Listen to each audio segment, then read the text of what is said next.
Lakeland Public Television's Common Ground is brought to you by the Minnesota Arts and Cultural Heritage Fund.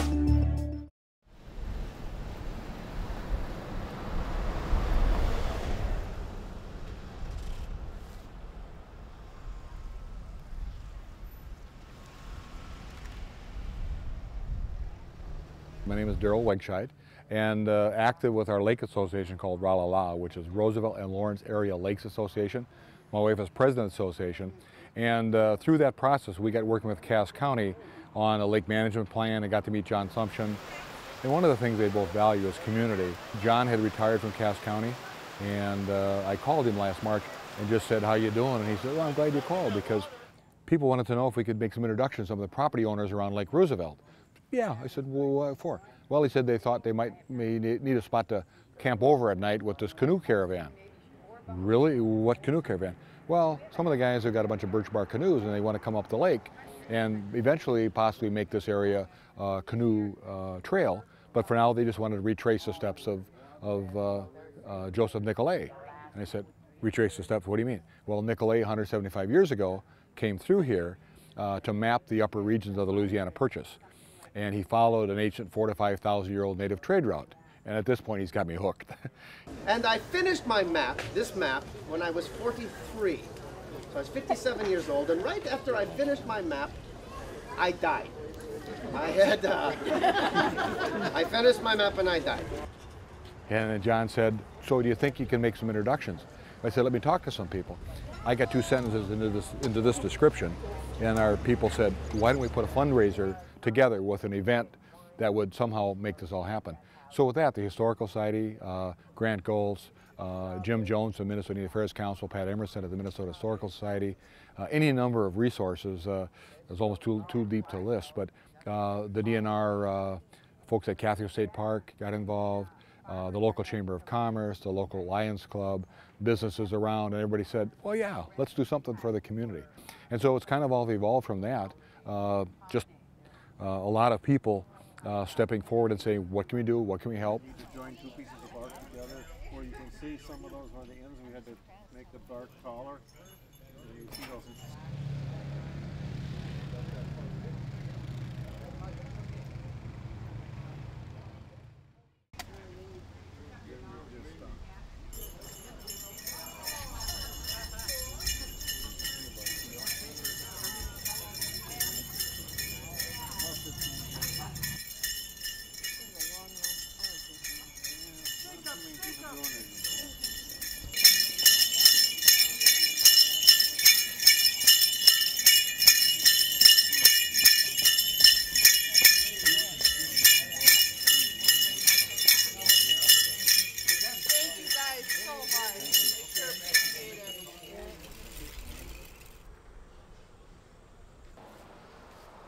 My name is Kim Zielinski, and I am the author of a book called The Woods at Crooked Creek.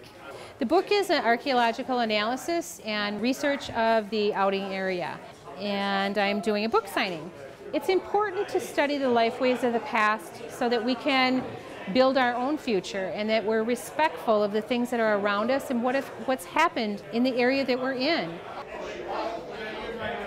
This event has been a great collaboration of a lot of different types of people, whether it's the local citizens, people visiting the area, state representatives from the History Center, archaeologists from all over, and very, very prominent archaeologists. And the Native Americans, it has just been a really good group of people that came together to pull this off. Yeah, I mean, I think that it's important to not only record what we're able to find from past groups that have lived in this area for so long, but it's also important to record the stories. And so I would urge people to write down the stories from their grandparents, great-grandparents, because they're going to be lost. And you know, we're becoming so modernized that I think we tend to forget where we came from, and putting maybe a little more respect into how our ancestors lived.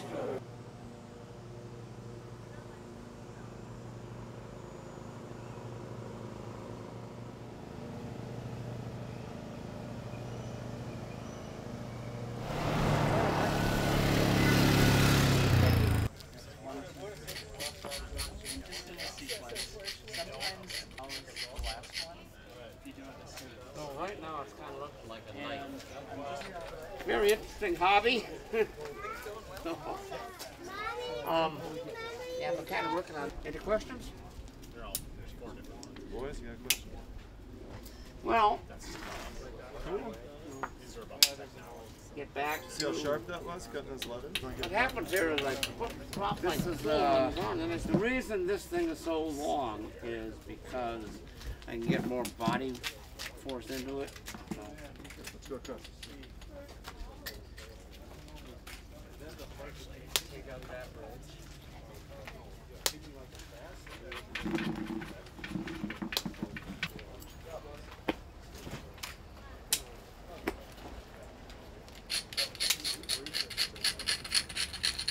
When I'm doing these things, obviously, you're talking and interrupted quite a bit, and you're repeating the same thing time after time. So it takes, you know, it takes.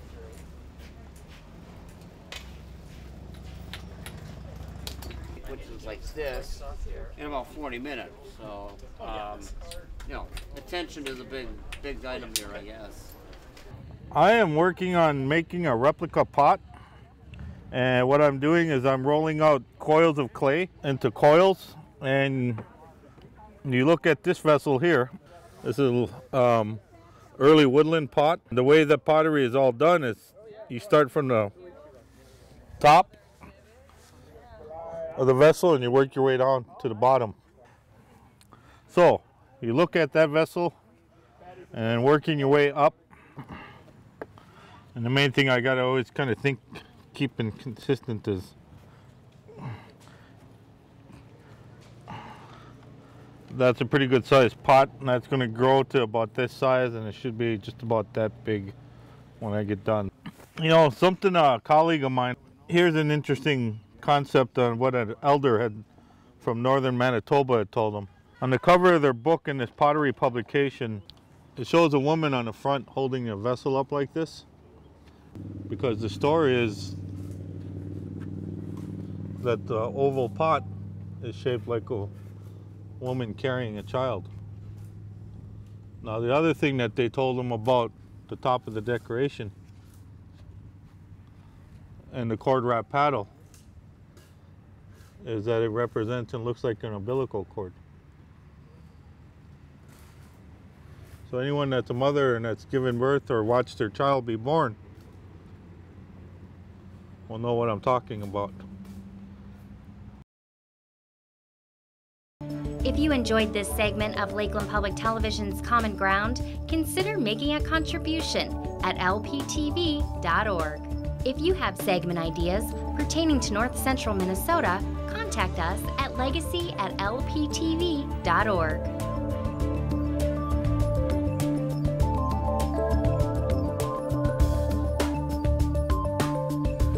Common Ground is funded by the Minnesota Arts and Cultural Heritage Fund by the vote of the people on November 4th, 2008.